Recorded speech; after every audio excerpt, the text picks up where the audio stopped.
G'day viewers. In this segment we'll cover a very brief history of the internet. So you can see here I've shown you a rough timeline for the internet, and it goes from, say, let's call it 1970 to today. So we're spanning more than 4 decades here. And over that period of time I've drawn 3 main phases that I'm going to talk about as the internet having gone through: an ARPANET phase, an NSFNet phase, and really the modern internet and web as we know it today. Throughout those phases, the internet has grown enormously. In fact, from every phase to the next, we have about a factor of 1,000 growth, which is just huge. So from the end of the ARPANET, from 1,000 through to 1 billion hosts today. And this is all very rough. We can go into more detail as you'd like. There are many resources you can read to find out a little more about this. Okay, so let me tell you a little bit about each phase. So in the beginning, there was the ARPANET. The ARPANET was a network that was built and sponsored by the US Department of Defense. It was the precursor to the internet, so it became the internet. This network was motivated for resource sharing. Obtaining access to some early and relatively powerful for those days computers from offices at different locations. It was actually launched with just a modest 4 nodes in 1969, and during the ARPANET phase it grew up to be hundreds of hosts. And in fact, during this phase, one of the first killer apps in the internet emerged. It was email. This was not what the network was intended for. It was intended for resource sharing, but email, which was written just a handful of years after the ARPANET was born, became very popular as people used it to exchange messages. During this time, there were several key influences. So I've shown here some key influences leading up to the creation of the internet. And one of the key influences here is what is called packet switching. Packet switching is something that was pioneered by Donald Davies in the UK and Len Kleinrock in the United States, amongst others.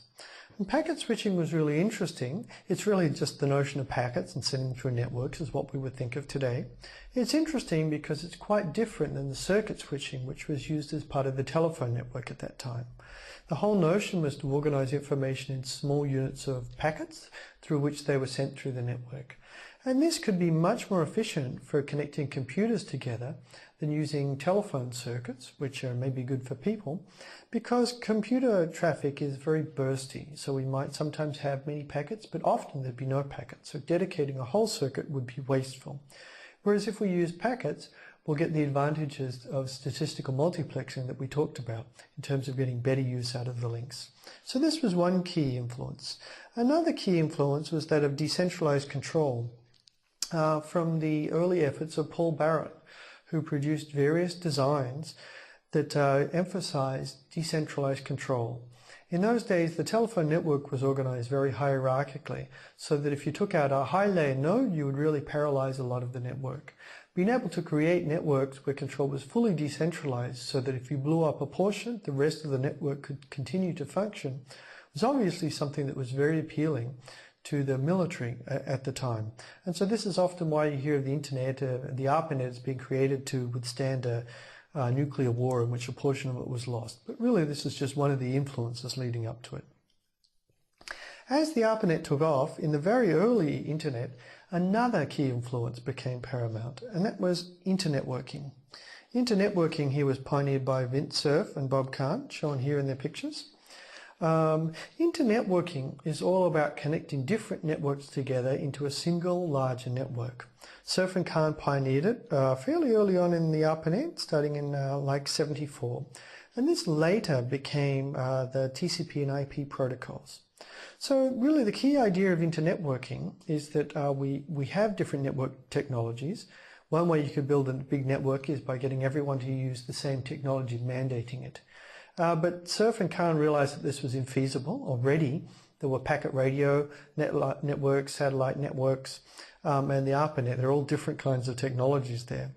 Cerf and Kahn instead proposed to use a higher layer of interconnection, to a level of indirection, if you will, to combine all of these different networks together. And they solved the problems which were required to be able to internetwork these technologies. For this achievement, they're popularly known as the fathers of the internet, and they've received many awards for this. Okay, so here's an early geographical map and a network topology map for the ARPANET. It comes from around 1978. You can see by now the ARPANET has grown up a fair bit, although by today's standards it's still a very small network.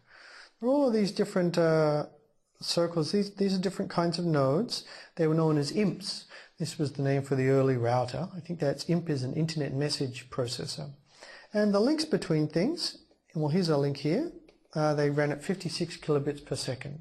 So you can see we've got a network here which is growing up. As it grew up, and now we've passed on to, I guess, thousands of different nodes, as it grew up, the NSF commissioned a network which played a key role, and this was called NSFNet. The ARPANET really connected people who were doing business with the US Department of Defense. And there were many other players who didn't have a contract with the US Department of Defense who wanted to be able to connect using this interesting newfangled technology. And so the NSF built a network which would allow all different kinds of educational institutions, universities, to connect to this network. Initially, this network connected supercomputers at different sites together. But eventually it connected many different sites and it became the backbone for all internet traffic, effectively replacing the ARPANET. It's during this period, this was a tremendous growing up period, this period of a decade or more.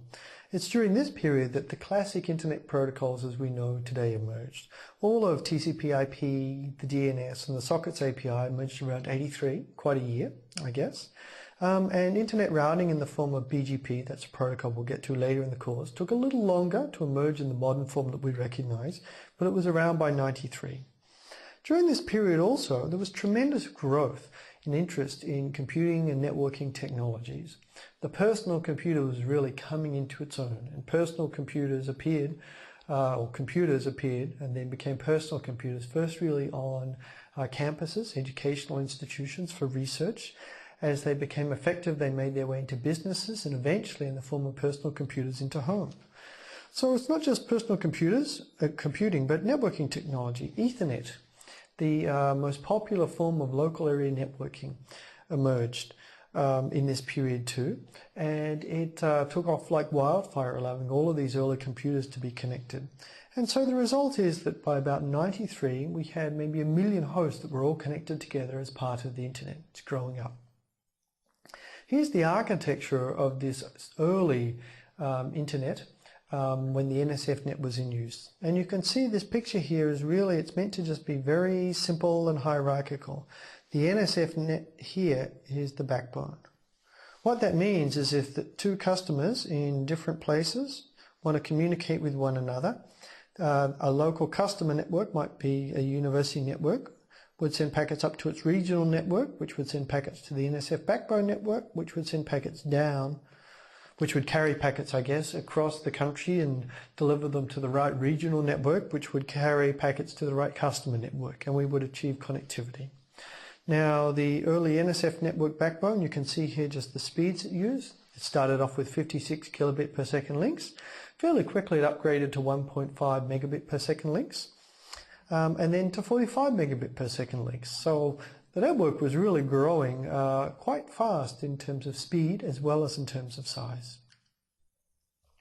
Well, after a decade or so of all of this growth in the popular technologies in computing and networking, we arrive at the birth of the modern internet, which contains the internet and the web as we know it today, is really a continuation of what was started here.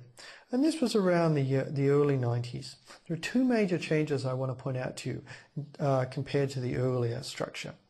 Now, the first is that after around 95, connectivity was no longer provided by the single NSFNet backbone. Instead, connectivity is provided by large ISPs. There are several different large ISPs, handfuls of them, and they're providing connectivity to people across the wide area, and they're also competing with each other as business. So there are now multiple players at that top level. And the way we're making sure that packets get everywhere is that all of these different players, these large players, interconnect at IXPs, Internet Exchange Points, so that they're able to exchange traffic and get it anywhere on the internet.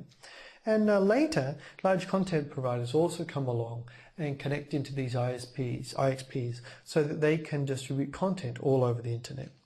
So that's one change, the way we route across the internet and the architecture of the internet. And another big change is really the web. The web, which was pioneered by this man over here, Sir Tim Berners-Lee, it burst onto the scene really because it took off so rapidly. It emerged around 93. And it really took off in terms of traffic, and it caused a lot of interest in the internet. Everyone wanted to get on it.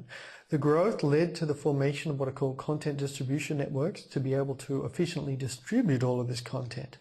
Naming became much more of a concern, and this led to the establishment of the body called ICANN, the Internet Corporation for Assigned Numbers in Names, later on, around 98. The content has continued to evolve ever since. Most bits now actually are video that's going over the internet, just because videos are so large. And most of the traffic is soon to be going over wireless networks, and probably from mobile devices. Not quite yet, but it's skewing rapidly in this direction. And really the new kinds of content are driving the internet. That's where we are today. And I'll skip all of the later, Facebook and everything, because I'm sure you're more familiar with the evolution of these particular companies in the internet ecosystem. Really, it's the web and the continuation of the web that they're providing. And finally, I just want to show you the modern internet architecture. So this picture here is to contrast with your previous picture of the NSF network backbone. You can see here I have the IXPs as the point of interconnection, and different transit providers. Here's a transit provider. This is like a big ISP. Connect to different IXPs, and content providers also connect to the IXPs. So what you might have now is that you might have the case that content is going from here through an IXP to a transit provider and then down to a particular customer.